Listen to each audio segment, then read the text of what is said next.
오늘은 성령 강림 주일입니다. 2000년 전 오순절 마가의 다락방에 모인 120명의 성도들에게 약속하신 성령이 임하셨습니다. 베드로는 이것을 가지고 설교를 할 때 요엘 선지자에 의해서 예언된 요엘서의 내용을 가지고 그 예언이 성취됐다, 이렇게 설교를 했습니다. 사도행전 2장 17절에 보니까 하나님이 말씀하시기를 말세 내가 내 영을 모든 육체에 부어주리니 너희의 자녀들은 예언할 것이요 너희의 젊은이들은 환상을 보고 너희의 늙은이들은 꿈을 꾸리라. 말세 내가 내 영을 부어주신다 그랬어요. 그래서 이 성령이 오신 것은 이미 말세가 시작된 것을 우리에게 가르쳐주고 있습니다. 여러분, 우리는 종말 시대에 살아가고 있습니다. 그 종말에는요, 우리가 항상 깨어 있어야 합니다. 항상 준비하고 있어야 합니다. 그 종말의 끝이 언제가 될지 아무도 모릅니다. 여기 눌러 정착하려고 하지 말고 짐을 싸고 떠날 준비를 항상 해라. 세상에 정부치거나 집착하지 말고 항상 하늘을 소망하면서 살아라. 이게 종말을 살아가고 있는 우리들에게 주시는 말씀입니다. 그 종말에 드디어 하나님이 약속하신 성령이 부어졌어요. 여러분, 성령이 부어져서 그 성령을 받는다는 거, 그것보다 더 우리 인간에게 축복된 것은 없습니다. 하나님의 영이 우리 안에 오셨어요. 하나님의 깊은 것까지도 통달하시는 그 영이 우리 안에 부어졌어요. 엄청난 일이 우리 속에 일어나지 않겠습니까? 그분이 오셔서 하시는 일이 뭐겠어요? 너무나도 많습니다. 먼저 하나님의 깊은 진리로 우리를 인도해 가십니다. 무지한 우리들로 하여금 그 진리를 깨닫게 하시는 거예요. 그리고 우리에게 권능을 주세요. 우리 힘으로는 해결할 수 없는 그런 내적인 문제들을 해결하게 해주시고, 그래서 우리로 하여금 예수의 증인이 되게 하십니다. 또한 우리들에게 여러 가지 다양한 신령한 은사들도 나눠주세요. 신령한 은사들, 아마 여러분 중에 그것을 체험하신 분들도 많이 있을 것입니다. 그것을 받아가지고 누리게 하십니다. 또 기도하지 못하는 우리를 말할 수 없는 탄식으로 우리 속에 도와주시고, 또 우리가 가야 할 바를 알지 못하는데 우리가 갈 곳을 인도하시고 또 위로하시고, 그런 보혜사가 되십니다.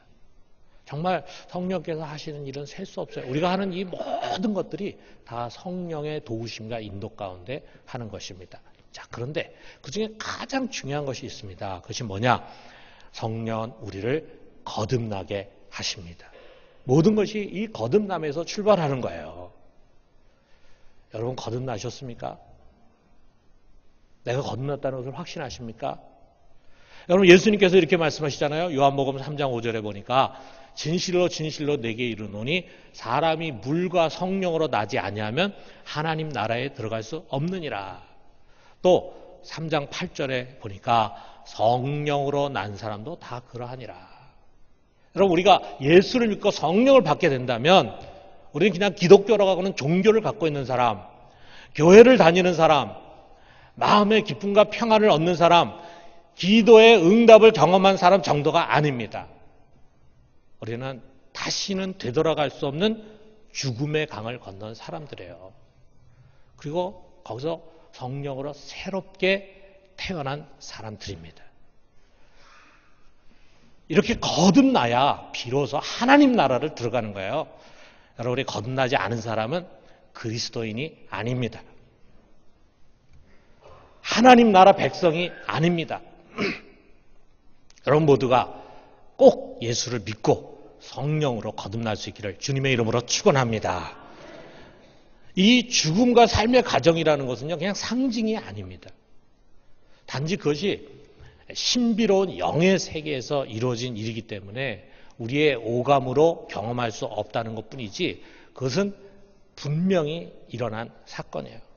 자, 이 과정을 우리가 상징으로 재현하는 의식이 바로 세례입니다. 세례는 우리의 옛사람이 예수 그리스도와 함께 죽고, 그리고 우리의 새 사람이 예수 그리스도와 함께 다시 살아난 것을 고백하는 의식이에요.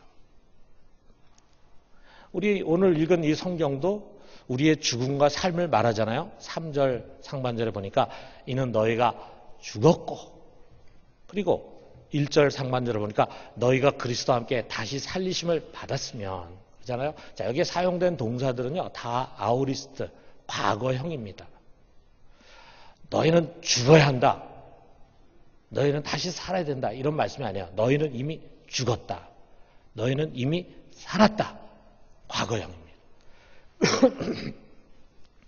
여러분, 우리 신앙생활은 여기서부터 시작이 됩니다. 믿음은 보이지 않는 세계 속에서 우리가 죽고 부활했다, 다시 살아났다라고 하는 것을 인정하는 것입니다. 자, 이런 메시지가 성경에 많이 있습니다.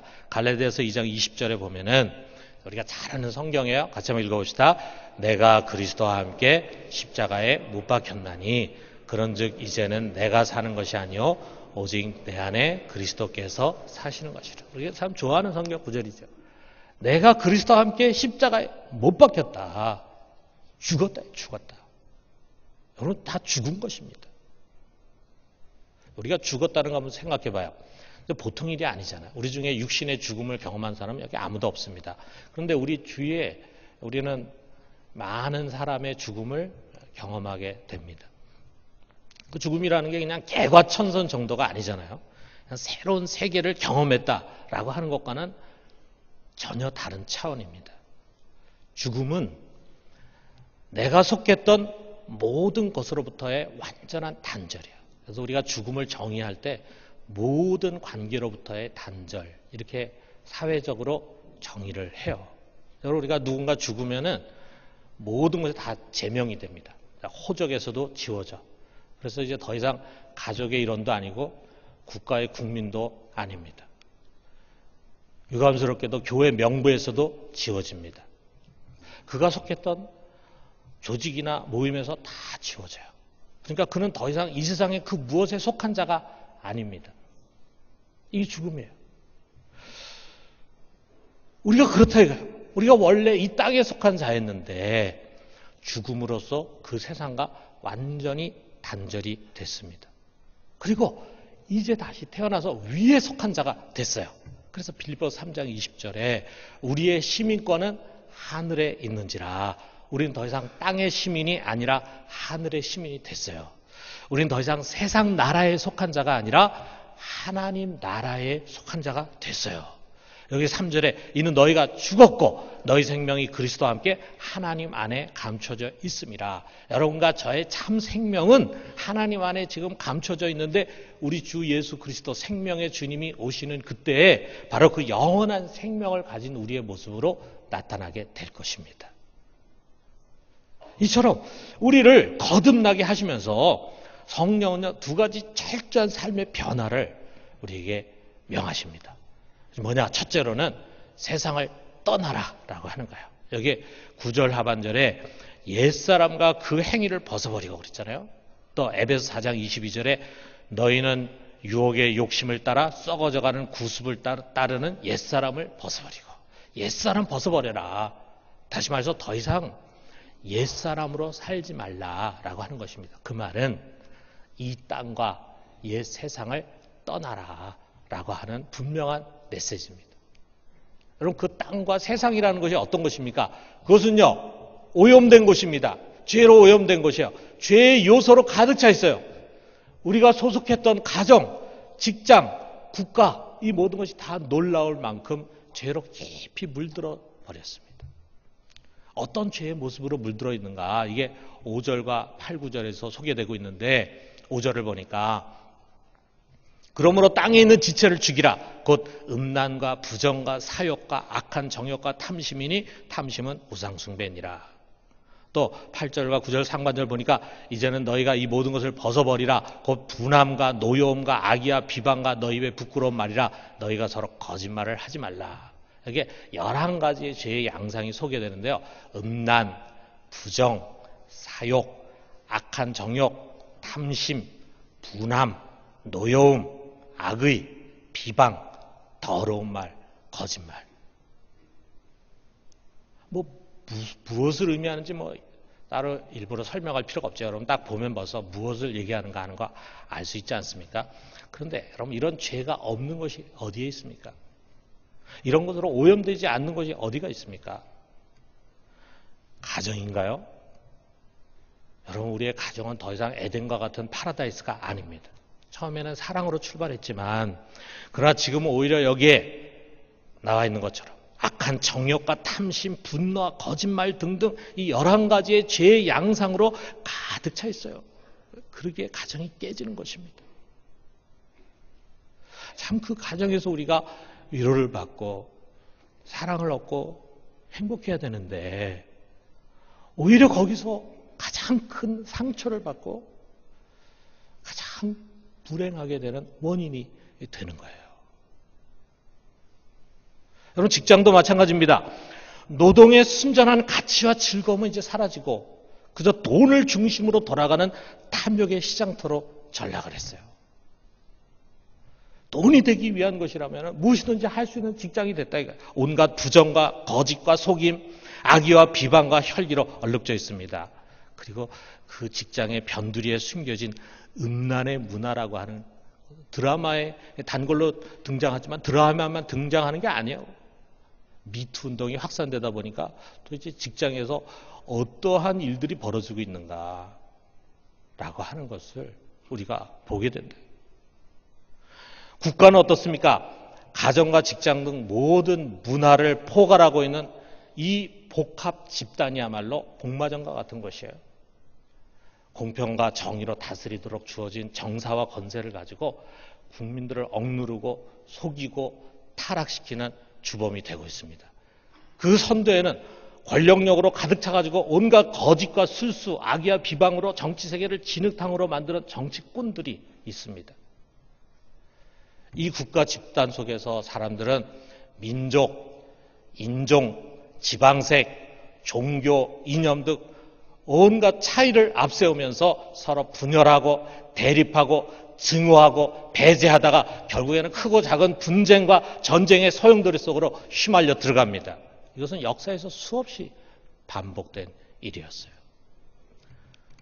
종합해 본다면 하나님께서 만드신 세상이고 그가 세우신 가정이고 직장이고 그리고 국가이지만 그 모든 것이 너무나도 죄로 오염되어 있고 그 안에 있는 사람들은 다 하나님과 단절된 채로 살아가고 있습니다. 성령은 이 모든 것에서 우리를 끄집어내셨어요. 어떻게? 죽음을 통해서입니다. 죽음을 통해서. 그냥 우리를 그 속에서 좀 변화시키고 개과천선시키고 아닙니다. 우리 죽게 하셨어요. 이 세상에 대해서 죽게 하셨어요. 우리는 죄에 대해서만 죽은 것이 아닙니다. 이 죄로 오염된 세상에 대해서 죽었습니다. 갈라디아서 6장 14절에서 그것을 말하잖아요. 그리스도로 말미암아 세상이 나를 대하여 십자가에 못 박히고 내가 또한 세상을 대하여 그러하니라. 세상과 우리가 완전히 관계가 끊어져 버렸어요. 그러면서 성령은 우리에게 말합니다. 너는 더 이상 이 세상에 속한 자가 아니다. 너는 이 죄로 왜곡된 세상을 쫓아서 살아갈 자가 아니다. 그러므로 거기서 떠나라. 명하십니다. 저는 하나님의 아브라함을 찾아가가지고 제일 먼저 아브라함에게 명한 것이 무엇입니까? 내 아비, 내 친족, 내 고향을 떠나라. 떠나는 것을 명하잖아요. 우리의 신앙은 떠남에서 시작됩니다. 여러분, 이 죄로 왜곡된 세상에서 떠나기를 주님의 이름으로 축원합니다. 두 번째로는 세상을 섬겨라 라고 하는 거예요. 자, 그럼 우리가 그냥 죽고 떠나는 것으로 끝이 난다면 그건 아니죠. 우리가 헌옷, 더러운 옷을 벗는 것이 다가 아닙니다. 그 다음이 있어요. 이제 새 옷을 입는 것입니다. 자, 10절에 보니까 새 사람을 입었으니 이는 자기를 창조하신 이의 형상을 따라 지시에까지 새롭게 하심을 입은 자니라. 우리가 새 사람이 되려고 노력하는 것이 아닙니다. 이미 성령이 우리를 새 사람으로 나게 하셨어요. 고린도후서 5장 17절에 보니까 그런즉 누구든지 그리스도 안에 있으면 새로운 피조물이라. 이전 것은 지나갔으니 보라 새 것이 되었도다. 우리에게 향하는 말씀입니다. 너는 이미 새 것이 됐다. 너는 새 사람이다. 너는 새 옷을 입었다. 그 새 사람은 여러분 하늘의 사람입니다. 더 이상 땅에 속한 자가 아닙니다. 위에 속한 자입니다. 그렇기 때문에 이 땅과 구별되는 하늘의 나라, 하나님 나라의 교훈과 원리와 가치로 성령은 무장시키는 것입니다. 오랫동안 땅에 속해서 죄와 뒤섞여버린 수많은 지식들, 왜곡된 지식들, 잘못된 지식들, 진리가 아닌 것들, 그것을 깨우쳐 주셔서 진짜 영원한 것, 진짜 하늘에 속한 것, 진짜 하나님 나라의 참된 진리가 무엇인지, 참된 가치가 무엇인지를 가지고 우리를 깨우치고 무장을 시키는 거예요. 그러므로 여러분, 위에 속한 사람, 하늘에 속한 사람은요, 이 세상에 대해서 자유로운 사람입니다. 이 세상의 가치, 전통, 문화, 이념에 매이지 않습니다. 이런 것들에 매이지 않기 때문에 우리는 또한 새로운 문화에 대해서도 얼마든지 열려 있어요. 받을 수 있어요. 바로 이런 자유인, 의와 거룩으로 무장한 자유인으로 우리는 다시 세상으로 보내지는 것입니다. 우리 그 자리에 그냥 앉아 있었어요. 뭐 큰 변화가 없어요. 우리 육신이 어디 떠났다 간 거 아니에요. 다시 온 거 아니에요. 그런데 하나님 바로 그 자리에서 우리를 땅에 속한 사람에서 하늘에 속한 사람으로 변화시키더니 성령으로 우리를 변화시키고 가르치고 깨우치고 새롭게 하시더니 우리를 다시 그 삶의 자리로 세상으로 보내는 것입니다. 세상에 속한 자로서가 아니라 하늘에 속한 자로서 우리를 세상으로 파송하는 것입니다. 그래서 세상과 우리는 이제 새로운 관계를 갖게 되는 거예요. 세상은 더 이상 우리가 속해 있는 곳이 아닙니다. 단지 세상은 우리가 책임을 가지고 섬겨야 할 영역이 됩니다. 세상 사람처럼 세상의 종으로서가 아니라 하나님의 종으로서 이 세상을 하나님의 말씀으로 섬겨가기 위해서 우리는 다시 세상으로 파송되어 돌아가는 것입니다. 그곳에서 주님은 우리에게 가정을 사역지로 위임하셨어요. 여러분, 우리 그리스도인들은 가정에 대해서 책임의식을 갖고 그것을 하나님의 말씀으로 다시 세워가야 합니다. 분노와 혈기, 증오와 반항, 탐욕과 집착, 미움에 의해서가 아니라 순종과 공경, 사랑과 인내, 그리고 긍휼과 용서를 가지고 우리의 가족들 하나하나를 섬기는 것입니다. 여러분, 이제 우리는 어느 가족 누구도 우리의 남편이나 우리의 자식도 주님보다 더 사랑하지 않는, 그건 사랑이 아닙니다. 주님보다 더 사랑하죠. 우상숭배예요. 어떻게 보면은 바로 거기서 우리 가정에 문제가 일어났어요. 우리가 가장 사랑해야 할 분은 오직 주님이신데 그 주님께서 우리에게 명하십니다. 내 아내를 사랑해라. 내 남편을 공경해라. 내 부모를 공경해라. 내 자녀를 사랑으로 양육해라. 이것이 내가 기뻐하는 것이다. 그 주님을 사랑하기 때문에 우리는 이제 그 말씀대로 가족을 대하고 사랑으로 섬기는 것입니다. 여러분, 좋은 가정을 세우는 것이 성령 받은 사람의 사명이에요. 여러분 모두가 정말 성령의 사람으로서 행복하고 은혜로운 가정, 하나님이 기뻐하는 그런 가정 세울 수 있기를 주님의 이름으로 축원합니다. 자, 두 번째로 주님은요, 또 우리 직장을 사역지로 위임하셨어요. 여러분, 우리가 모두 대부분 사람들은요, 인생의 반을 아침에 일찍 출근해가지고 하루 종일 그 황금과 같은 시간들을 직장에서 보내고 저녁에 늦게 퇴근합니다. 인생의 반을 우리가 거기서 보내는데 그 직장이 더 이상 탐욕과 부정, 음란의 온상이 아니라 노동의 즐거움을 갖고 정직을 실천하고 합당한 이윤을 얻으면서 같이 일하는 동료들을 사랑으로 섬겨서 행복한 일터가 되도록 하는 것입니다. 이곳에서 우리 그리스도인들은요, 더 이상 세상 일을 하는 것이 아니라 하나님의 일을 하는 것이고 사람에게 하듯 하지 않고 우리 주님께 하듯 성실함과 충성되게 하는 거예요. 주님께서 그곳에 계세요. 보이지 않지만 우리가 열심히 땀 흘리면서 일하고 위에 사람이 시킨 일을 성실하게 하려고 하는 모든 것을 받으신다 그랬어요. 그분이 받으세요. 그것을 말없이 자기를 찾아오는 사람을 친절하게 대하고 정말 그리스도인으로서 최선을 다해서 사랑으로 섬기는 그것을 주님께서 받으세요.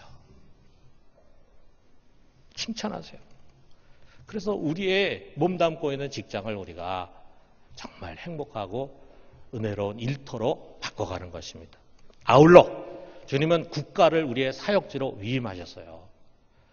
국가의 일에 우리가 관심도 없고 그것을 우리의 신앙이라고 생각하지도 않고 책임의식 없는 것, 그것은 그릇된 신앙입니다. 잘못된 신앙입니다. 저는 지금까지 우리 교회에서 목회하면서요, 무엇보다도 전인격적이고 통전적인 복음을 강조했어요. 그것에 따라서 공공신학적인 신앙을 강조했어요. 우리 신앙이 이 교회 안에서만 이루어지는 게 아니라 이거예요. 교회 안에서 교회 일 열심히 하는 것만 가지고 우리가 신앙생활 하는 것이 아니라 이거예요. 모든 삶의 영역에서 우리는 하나님의 말씀과 복음을 증거하고 실천하면서 살아가야 된다. 특별히 죄로 오염된 이 국가를 하나님의 말씀으로 바르게 세워가는 것이 신앙적인 책무다라고 말했어요. 다시 말하면 우리 그리스도인의 정치적인 책임을 강조했습니다. 앞으로도 저는 그것을 얘기할 것입니다.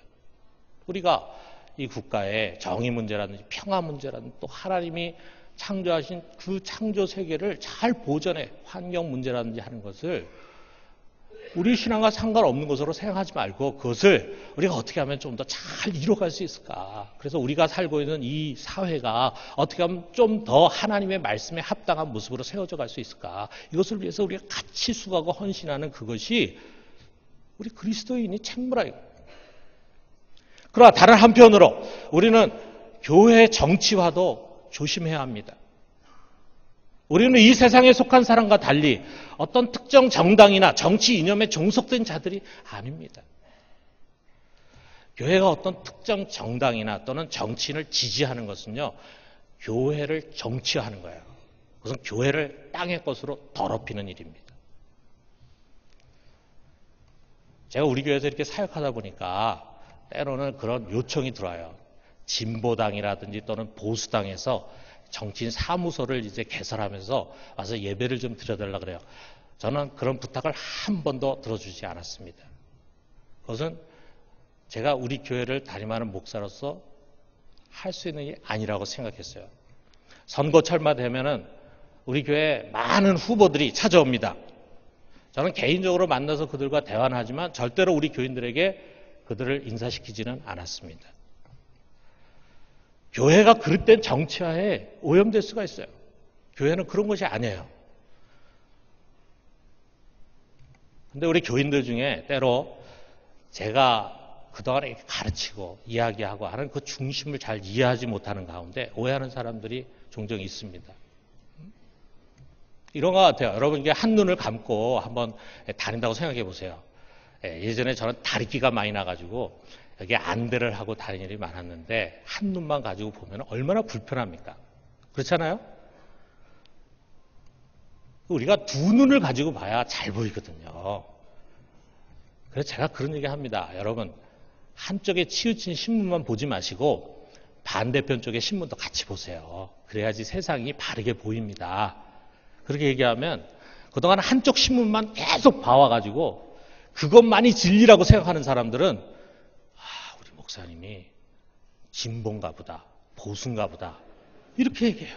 저는 두 눈을 가지고 보셔야 합니다. 이렇게 얘기하는데 자기가 지금까지 한 눈만 가지고 봤거든요. 그러니까 여러분 어떻습니까? 애꾸눈들만 있는 곳에 이렇게 저처럼 두 눈을 가지고 가면은 웬 장애인이 나타났네 이렇게 생각하지 않겠어요?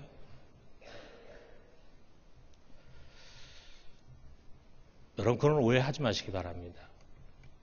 당연히 우리 중에는 신앙 양심을 가지고 좀 더 보수적인 눈으로 좀 더 진보적인 눈으로 정치를 바라보고 나라를 염려하는 분들이 있죠. 그것은 자연스러운 일이에요. 여러분 성경은 당연히 보수적인 가치와 진보적인 가치를 다 담고 있어요.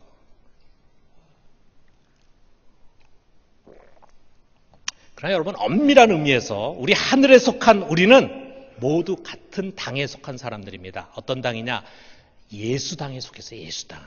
우리 모두 예수당원입니다. 우리의 기준은 하나님의 말씀이에요. 때로 그 우리가 전하는 하나님의 말씀에 어떤 당이 좀 가까울 수도 있고 어떤 당이 좀 멀 수도 있고 이런 일이 있을지 모르지만 우리 그건 상관하지 않아요. 우리 하나님의 말씀을 기준으로 하는 거예요. 그 말은 세상의 모든 정치를 우리는 상대화하는 것입니다. 조금 더 나은 것이고 조금 더 못한 것이 있을 뿐이에요. 여러분, 이 세상에 존재하는 국가 중에는요, 하나님 나라도 없고 마귀 나라도 없습니다. 좀 더 정의로운 나라가 있고 좀 더 불의한 나라가 있을 뿐이에요. 우리는 어떤 정당이나 이념에 매여 있는 그런 사람들이 아닙니다. 그렇기 때문에 여러분, 우리는 세상 살다가 자기와 좀 다른 정치적인 성향을 가진 사람들을 증오하면 안 됩니다. 마귀처럼 취급하는 거 정말 아닙니다. 이거는 정치를 종교화하는 그런 우를 범하는 거예요. 그래서 우리가 어떤 정치적인 확신 때문에 폭력을 행사하거나 또는 없는 가짜 뉴스를 만들어가지고 그걸 배포하는 것은요, 우리 그리스도인의 신앙 양심을 철저하게 배반하는 일입니다. 그것은 땅에 속한 옛사람들의 모습입니다. 과거에 서양의 그리스도인들이 그런 우를 많이 범했어요. 여러분, 근래에 일어난 발칸 전쟁이 있었잖아요. 보스니아 사태. 거기 보면은 크로아티아라고 하는 나라와 세르비아라고 하는 나라가 옛날에 다 유고 연방에 속해 있다가 유고 연방이 해체되니까 이제 서로 전쟁이 막 일어났어요. 근데 다 기독교 국가입니다. 그런데 양쪽에 있는 기독교인들이 예수당이 아니고 크로아티아 민족당, 세르비아 민족당이 아주 충성된 당원들이 돼가지고 서로를 마귀로 여기면서 총뿌리를 겨눴어요. 지금은 이제 오래 시간이 지나다 보니까 제가 어제 나온 책들을 보면은 우리가 왜 그때 그랬을까? 왜 그때 그렇게까지 증오심을 가지고 그랬을까? 하는 반성의 글들이 많이 나오지만 그 당시에는 신앙 양심이 다 마비가 돼버리고 무엇인가 뒤집어 씌워졌다. 여러분, 결국 그 밑바닥은 무엇입니까? 그럴듯한 것으로 포장이 되지만 사실은 위의 것이 아닌 땅의 지체, 다시 말하면 부정과 사욕, 분함과 노여움, 악의와 비방과 거짓말에 매여 있는 것입니다. 아닙니다. 여러분, 성령은 우리를 새 사람으로 입혀줬어요. 그 새 사람은 하나님의 형상을 닮아가면서 세상과는 구별된 참 지식으로 무장해. 하나님 나라의 지식으로 무장해요. 자, 예를 든다면 여러분, 2000년 전에 이 성경을 쓸 때 그 당시에는 세상은 어땠느냐? 인종이나 민족이나 성이나 신분에 차별을 뒀어요. 그리고 그 차별이란 것을 근거해 가지고 국가 내에 다양한 제도와 관습이 형성되는 그런 시대였습니다. 자, 그런데 바울은 이런 것들과는 정반대되는 하나님 나라의 지식을 예를 들어서 말합니다. 여기 마지막 11절 우리가 보니까 뭐라고 말합니까? 거기에는 위에는 하나님 나라에는 헬라인이나 유대인이나 할레파나 무할레파나 야만인이나 스구디아인이나 종이나 자유인이 차별이 있을 수 없나니 오직 그리스도는 만유시요 만유 안에 계시느니라. 여러분, 이 말씀이 진리라는 거 믿으시죠? 그 당시 사람들에게는 이거는 정말 너무나 충격적인 이야기입니다. 인종, 민족, 신분, 이 차별 주안에서는 다 없다. 우리는 다 하나다. 한마디로 차별 없는 사회예요. 정말 파격적인 가르침이죠. 그것이 하나님 나라의 참된 지식이라는 거죠. 오늘날 21세기에서도 이 말씀은 아멘 진리 아닙니까?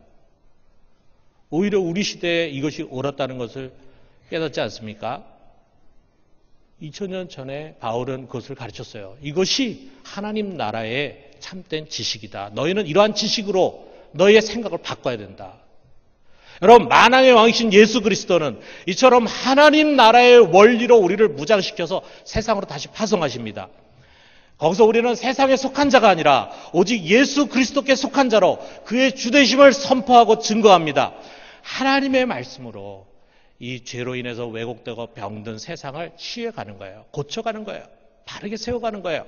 가정과 직장과 국가를 그렇게 섬겨가는 것입니다.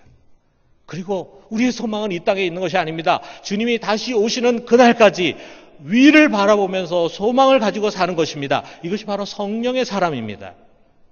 사랑하는 성도 여러분, 우리 모두가 이 시대에 우리가 같이 섞여서 살지만 결코 우리는 이 땅에 속한 사람들이 아니다.